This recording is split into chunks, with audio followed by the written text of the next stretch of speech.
Hi everyone! Welcome ulit dito sa channel ko. Follow up ito dun sa nangyaring preliminary investigation kanina sa Christine Dacera case. Ayon kasi sa report ng PNP Crime Laboratory na isinabit nila sa Makati City Prosecutor's Office, sinasabi ng report na yun na natural cause ang kinamatay ni Christine Dacera. Hindi naniniwala dito ang kampo ng pamilya Dacera. At sa isang interview nga ng Models of Manila TV, na-interview si Attorney Brix Reyes. At dito sa interview na ito, ay inexplain ni Attorney Brix Reyes kung ano yung tingin nila dun sa PNP Crime Laboratory report. Ganon din si Dr. Raquel Fortun. Na-interview din siya sa ANC News at sinasabi nga niya na frustrated siya dito sa dalawang reports ng PNP. Yung unang autopsy report at ito ngayong PNP Crime Laboratory report. Pero bago natin pag-usapan yan, please huwag niyong kalimutan mag-subscribe sa channel ko and huwag niyo rin kalimutan i-tap yung notification bell, pati yung all para every time meron ako mga bagong videos na ina-upload, manonotify kayo.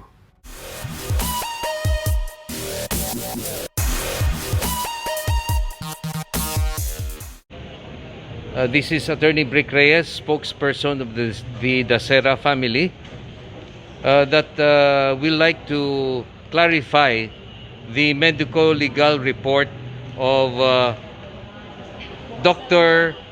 Joseph Palmero, medico-legal officer of the Crime Laboratory of the Philippine National Police. Kasi ngayon parang marami ng mga medico-legal reports nga lumalabas. Unang-una, yung kay Dr. Sarmiento, tapos ngayon, itong kay Dr. Palmero, at saka yung hinihintay pa namin, yung medico-legal report ng NBI on the second autopsy requested. Unang-una, gusto natin ipahayag nga yung unang medical examination ni Dr. Sarmiento, it was already on an embalmed body.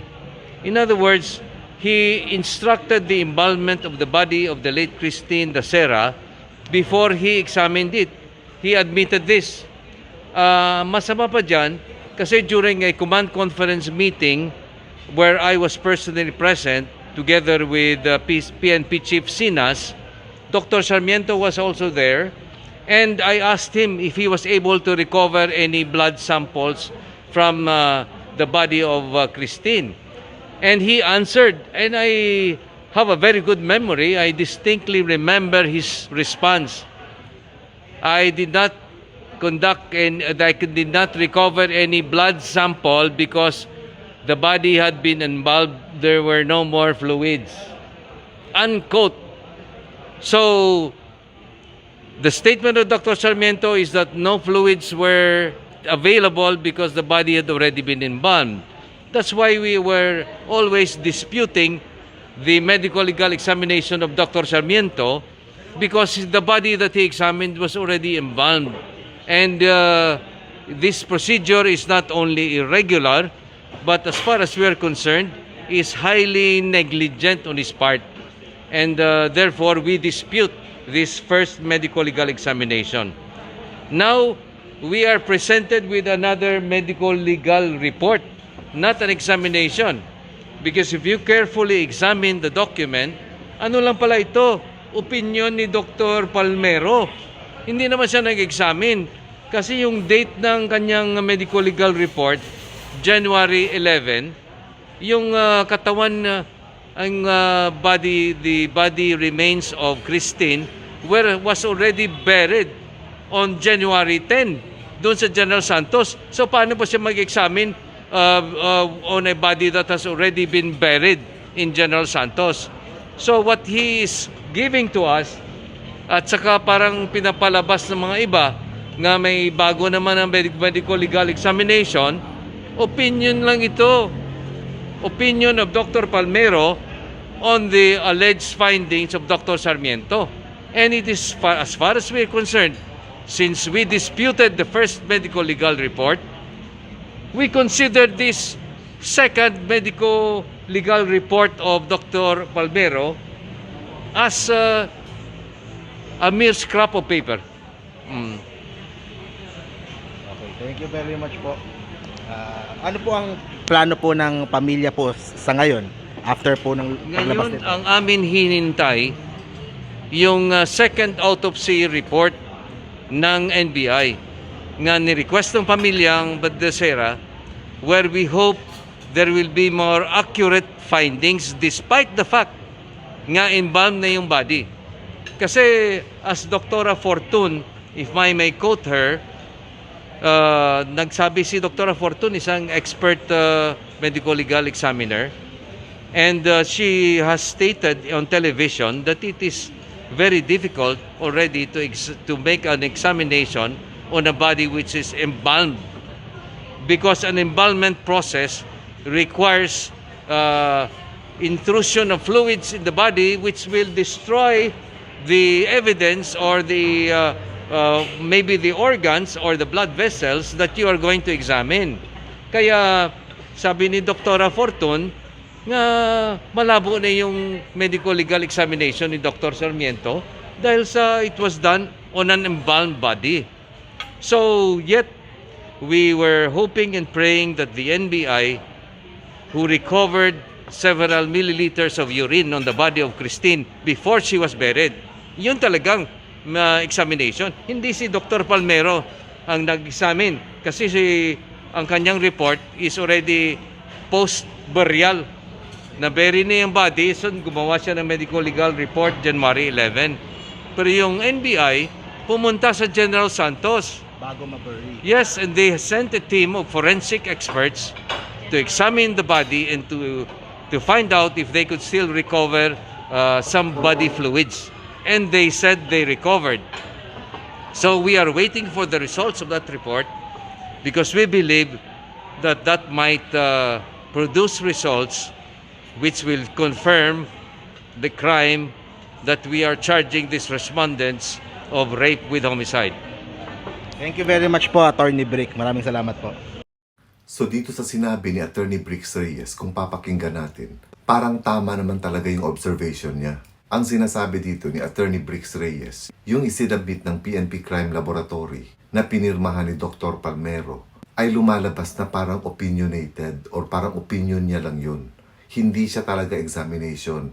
Kumbaga, wala nang ibang ginawang examination dun sa bangkay ni Christine, ang PNP.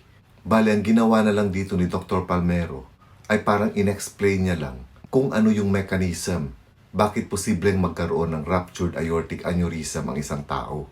So, hindi siya talagang autopsy report. At sinasabi nga ni Attorney Brix Reyes na yung report na yun ay dated January 11, samantalang January 10 daw ay inilibing na si Christine. So dito pa lang makikita na hindi nagsagawa ng bagong autopsy si Dr. Palmero. Ang ginawa niyang basehan sa report niya ay yung unang report pa rin ni Dr. Sarmiento. Bale dito sa pangalawang report ni Dr. Palmero, ang ginawa niya lang ay parang inexplain niya lang kung bakit posible na ang isang tao na katulad ni Christine ay pwedeng mamatay sa ruptured aortic aneurysm. Pero wala din dun sa report niya kung inalam ba nila na may dating sakit ba itong si Christine. Kumbaga yung medical history sana ni Christine na magpapatunay na dati na siyang nakakaranas ng high blood pressure o di kaya ay may sakit siya sa puso. So malaking katanungan talaga pala ito sa pamilya Dasera, itong report ng PNP Crime Laboratory.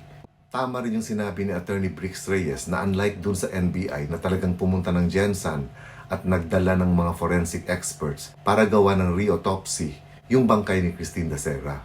Kaya hindi pa rin kapanipaniwala sa kanila itong report na sinabmit kanina sa Makati City Prosecutor's Office. Kasi parang na lumalabas nga naman pala talaga na parang sinuportahan lang ni Dr. Palmero yung unang findings ni Dr. Sarmiento. Kaya kahit si Dr. Raquel Fortun sinabi niya na frustrated talaga siya dito sa dalawang reports na ginawa ng PNP.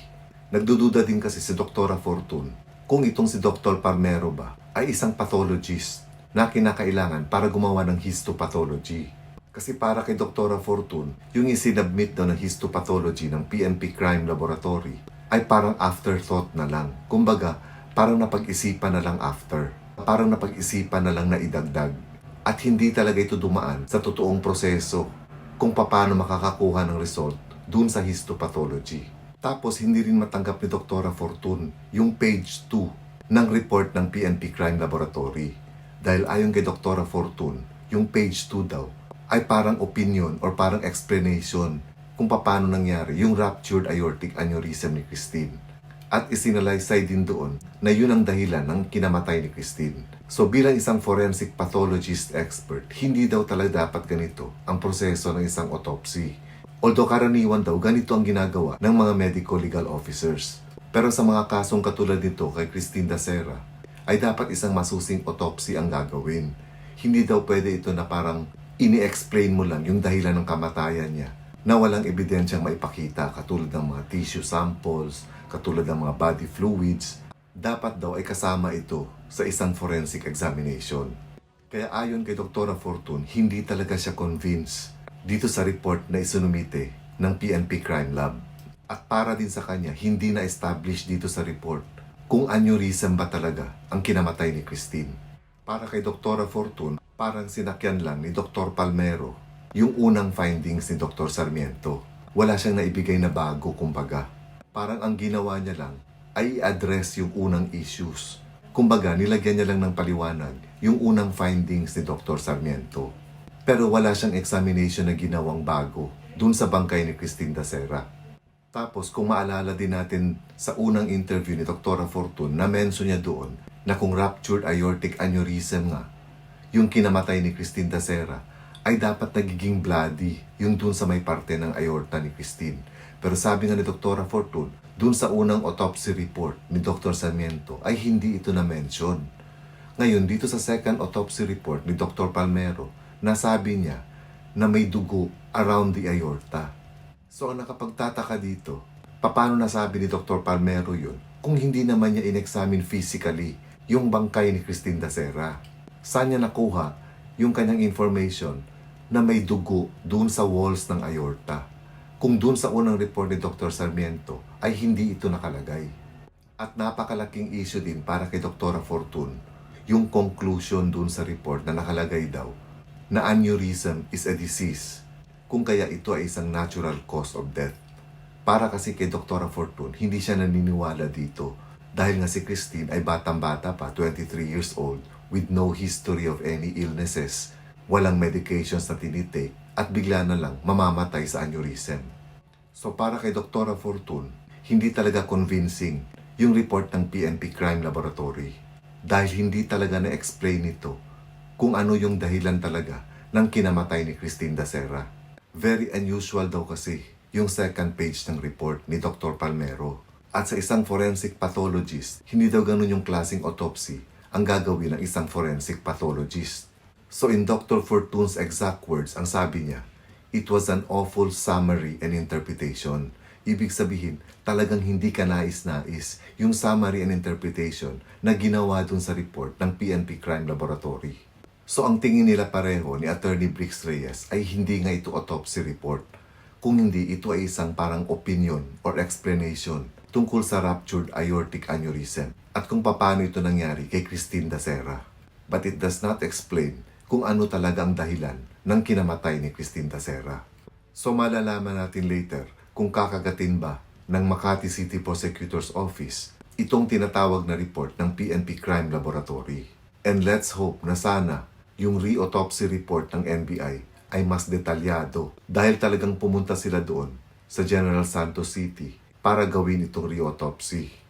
Nakakalito rin kasi itong PNP, hindi mo na tuloy alam kung sino ang nagsasabi ng totoo, kung meron bang rape with homicide or kung namatay ba si Christine dahil sa ruptured aortic aneurysm. Pareho silang PNP ha, pero magkaiba yung sinasabi nila. Tapos hindi pa kumpleto yung isinabit ng PNP sa Makati City Prosecutor's Office. Hindi pa kasama dun yung toxicology at inaantay din ng pamilya Dacera yung complete video coverage dun sa hotel dahil yung mga naipasa sa kanila ay puro mga splice videos o yung mga putol-putol na videos na hindi nagtataglay ng buong kwento nung pangyayari. So ngayon parang nagiging suspense tuloy lalo yung tungkol sa re-autopsy ng NBI kung ano ang nilalaman ng kanilang report. And let's keep our fingers crossed na sana itong report ng NBI ay makapagbigay liwanag na talaga sa totoong nangyari kay Christine Dacera. Actually naman kasi ang karamihan sa atin ang hinahanap natin yung katotohanan. Hindi yung kung meron bang dapat managot, hindi yung kung may krimen bang nangyari. Ang gusto lang talaga nating malaman, ano yung totoong dahilan kung bakit namatay si Christine Dacera noong January 1. Kaya ako personally, wala akong kinakampihan dito. Dahil ang gusto ko lang talagang malaman yung katotohanan. Ngayon, kung ang lalabas na katotohanan ay may krimen, dapat talaga may managot. Ngayon, kung ang lalabas naman ay walang krimen, then so be it. Ang importante, ang katotohanan, hindi yung pinagtakpan ang katotohanan. At mabuti na lang din, nagbigay ng opinion si Dr. Fortun dahil sa mga katulad natin na ordinaryong tao, hindi naman tayo nag-aral about forensic, ay kahit papano, may natututunan tayo sa mga sinasabi niya. And at the same time, mas lalo nating naiintindihan yung tungkol sa report ng PNP Crime Laboratory. So let's all wait sa February 3. Sana nga mailabas na dito ng NBI yung kanilang findings. At para ma-compare na rin yung findings ng NBI dito sa findings ng PNP Crime Laboratory. And as always, I believe truth will always prevail. Once again, salamat sa panonood. Ingat po kayong lahat and God bless.